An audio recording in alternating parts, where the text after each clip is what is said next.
Hello students, हमारा आज का क्वेश्चन है सरफेस एरिया एंड वॉल्यूम का।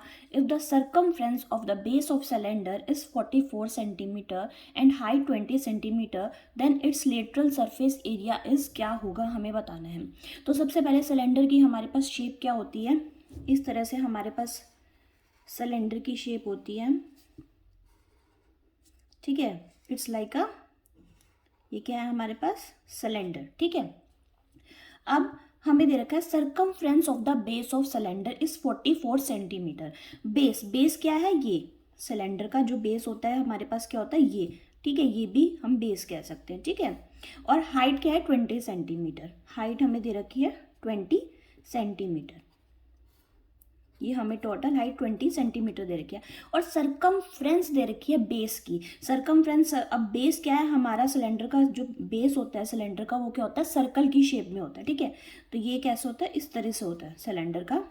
अब जैसे ये स्केच पेन है, ठीक है, तो ये स्केच पेन भी क्या है, एक सिलेंडर की फॉर्म है। अगर मैं इसे ऐसे बंद कर दूं तो ये क्या है, एक सिलेंडर की फॉर्म है, ठीक है। तो ये क्या है, इसका बेस, या ये भी इस बेस कह सकते हो, ठीक है। तो ये क्या है, सर्कुलर शेप है यहाँ पे हमारे पास। ये क्या है, सर्कुलर शेप है, ठीक है। ऐसे ही इसका जो बेस है सर्कुलर शेप में है। इसकी सरकमफ्रेंस क्या होता है, जो इसकी आउटर लाइन है, दिस, ये आउटर लाइन, ठीक है।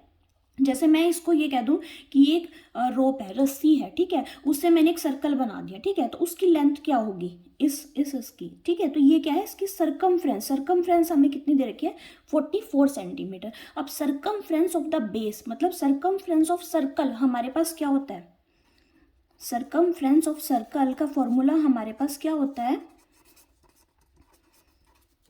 2πr, ठीक है। अब हमें ये क्या दे रखा है, 44 सेंटीमीटर हमें दे रखा है। तो हम यहाँ से कैलकुलेट कर लेंगे 2πr इक्वल टू 44। पाई की वैल्यू 22/7। आर हम यहाँ से फाइंड आउट कर लेंगे। आर क्या आ जाएगी, रेडियस ऑफ द सिलेंडर आ जाएगी ये, ठीक है। इसकी ये आर हमें फाइंड आउट मिल जाएगी, ठीक है, दिस ये आर, ठीक। अब यहाँ से आर फाइंड आउट करेंगे, 44 इंटू 7/2 इंटू 22। तो यहाँ से कैंसिल होकर रेडियस हमारे पास क्या आ गई, 7 सेंटीमीटर आ गई। अब उसने क्या बोला, lateral surface area of cylinder हमें बताना है। हाइट हमें दी हुई है, रेडियस हमारे पास आ गई। तो lateral surface area of cylinder क्या होता है, lateral surface area of cylinder क्या होता है, ये सिलेंडर का एरिया फाइंड आउट करना है, ठीक है। ये जो सिलेंडर है, ठीक है, ये पूरे का एरिया, ठीक। तो 2πr h हमारे पास क्या होता है, literal surface area of cylinder क्या होता है, 2πr h होता है, ठीक है। तो 2 इंटू 22/7 इंटू आर हमारे पास क्या आई थी, 7, और h 20 है हमारे पास, ये कैंसिल।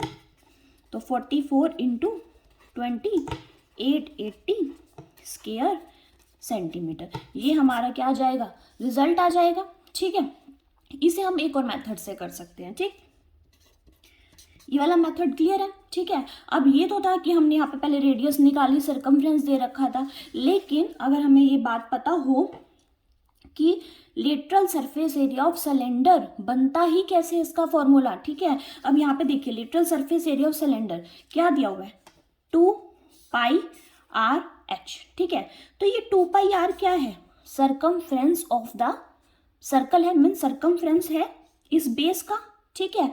तो 2πr और h, 2πr हमें मेंशन है, तो डायरेक्ट हम यहाँ पर 2πr की वैल्यू भी रख सकते हैं। Lateral surface area of cylinder बनता ही कैसे है कि सरकमफ्रेंस, इसका सरकमफ्रेंस बेस और अप टू इसकी हाइट, जितनी हाइट है सिलेंडर की, तो वो हमारे पास क्या आता है, lateral surface area of cylinder आता है। तो हम डायरेक्ट क्या लिख सकते हैं, lateral surface area of cylinder 2πr h, ये फॉर्मूला 2πr मतलब सरकमफ्रेंस ऑफ द बेस क्या है, 44, और हाइट क्या दे रखी है, 20, ठीक है। तो इसको 880 स्क्वायर सेंटीमीटर। इसको हम ऐसे भी कर सकते हैं, direct lateral surface area of cylinder किससे मिलके बना है, circumference of the base mean circumference of circle into height of cylinder, circumference, ये, ठीक है, याद रहेगा। तो आप इस क्वेश्चन को इस मेथड से कीजिए या डायरेक्ट इस तरीके से कीजिए शॉर्टकट से, ये आपकी मर्जी है, ठीक है। Thank you students.